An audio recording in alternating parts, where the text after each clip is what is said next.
خواہشات نفسانی ہی تو ایک چھوٹی سی رکاوٹ ہے امام تک پہنچنے، اور امام تک پہنچ گیا تو میں اللہ تک پہنچ گیا، تو میں کیوں نہ وہ خواہشات نفسانی امام کے لیے ترک کر دوں۔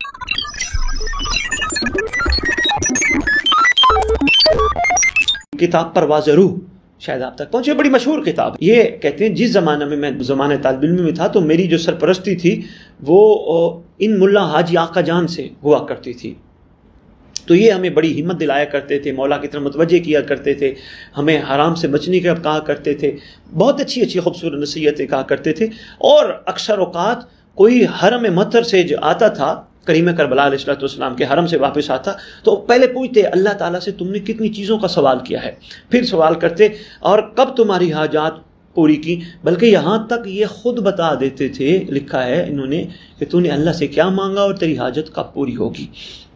اور اکثر ایسا ہوتا، اور جب ہم ان سے سوال کرتے تھے کہ آپ کو کیسے معلوم ہو جاتا ہے کہ ہم کیا سوال کر کے اور ہماری حاجت پوری ہوتی ہے، تو فوراً یہ ایک جملہ کہا کرتے تھے، اگر کوئی شخص اپنی ذات کو امام زمانہ جل اللہ فارغ شریف کا نوکر سمجھے اور اپنے آپ کو امام زمانہ کے قدموں کے خاک سمجھے اور ان کی عزت و آبرو کو اپنی عزت و آبرو سمجھے، تو اس بندے کی عزت، اس بندے کی آبرو امام کی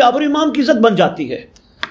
یعنی یقیناً یہ وہی والی بات ہو گئی نا، جب کسی لکڑی کو آگ کے قریب رکھا جائے، آگ سے پہلے لکڑی ہوتی ہے لیکن آگ کے اندر جا کے اس کی تپش کے اندر پوری کی پوری ضم ہو کے انگارہ بن جاتی ہے، تو بے آئین نہیں، عشق امام کا بھی یہی اثر ہوتا ہے، تو ہونا بھی ایسا چاہیے۔ تو یہ بڑی خوبصورت بات کی کہ کوئی اگر اپنے آپ کو امام کا نوکر سمجھے، امام کی جوتیوں کی خاک سمجھے،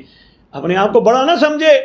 جوتیوں کی خاک سمجھے، تو امام کی عزت کو اپنی عزت سمجھے۔ یہ بھی بڑی بات، امام کی عزت کو اپنی عزت سمجھنا، یعنی کہ میرا کوئی غلط کام کرنا، میرا کوئی نعوذ باللہ حرام کام کرنا اس بات کی دلیل ہے کہ میں جس سے محبت کرتا ہوں اس کی محبت کا اثر ہی مجھ پر نہیں پڑا کہ میں غلط کاموں میں گھرا ہوں۔ میں تو ایسے نام لیوا ہی بنا ہوں، میرے اندر تو وہ چیز ہی پیدا نہیں ہوئی جو کہ ایک عاشق میں پیدا ہونی چاہیے تھی، جو کہ ایک عارف میں پیدا ہونی چاہیے تھی، یعنی امام کی عزت میری عزت، امام کی آبرو میری آبرو۔ اسی طرح وہ کہتے ہیں جو یہ سمجھے تو پھر اس کی عزت امام کی عزت بن جاتی ہے، اس کی آبرو امام کی آبرو بن جاتی ہے، یعنی اتنا ضم ہو جاتا ہے۔ ایک طالب علمی کا واقعہ انہوں نے بڑا خوبصورت بیان کیا۔ وہ کہتے ہیں ایک طالب علم ہے جو امام سے بڑا لگاؤ رکھتے ہیں، امام سے بڑی محبت کرتے ہیں اور دینی علم حاصل کرنے میں مصروف ہیں، اور کہتے ہیں پتہ نہیں کس حوالے سے ان کے اندر عشق امام پیدا ہوا، امام کی طرف متوجہ ہوئے، اتنی ان کی عادت ہوگی اٹھتے بیٹھتے مولا صاحب الزمان، مولا صاحب الزمان، مولا بقیت اللہ، مولا آبا صالح، ہر وقت اپنی ہر چیز میں امام کو شامل کرتے تھے اور اپنے آپ کو امام کے معرفت میں یقین کے مراحل پہ لانے کی کوشش کرتے تھے۔ یعنی اگر کسی چیز میں کوئی مسئلہ درپیش آتا تو فوراً کہتے تھے اپنے آپ کو جھٹک کے کوئی بات نہیں، مولا ہے نا، مولا مدد فرمائیں گے۔ کہتے ہیں ایک دفعہ میں کمرے میں بیٹھا اور میں نے عبادات کرنے کے بعد میں گہری سوچ میں پڑ گیا۔ میں نے یہ سوچا کہ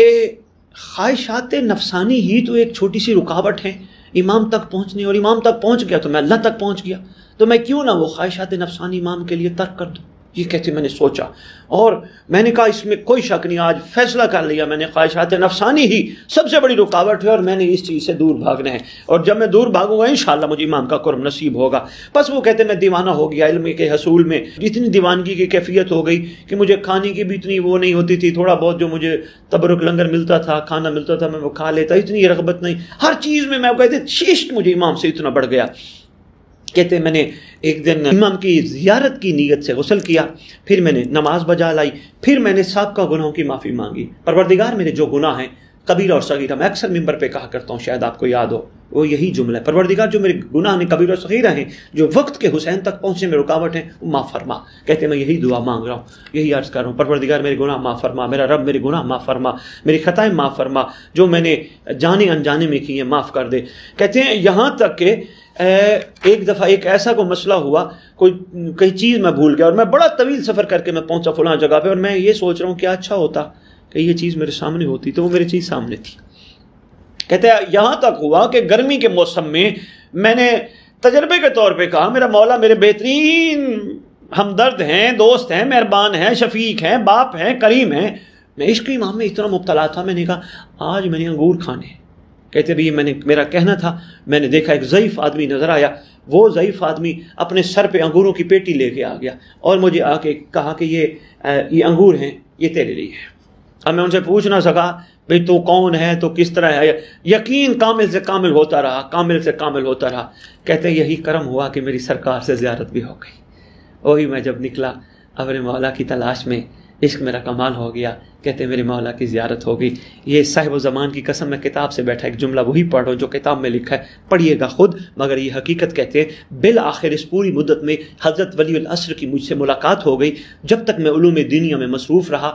حضرت کا لطف شامل حال رہا، میں مولا کی طرف متوجہ رہا، مگر جب میں ادھر سے نکلا اور میں پیش نمازی کی ذمہ داری میں نے قبول کی،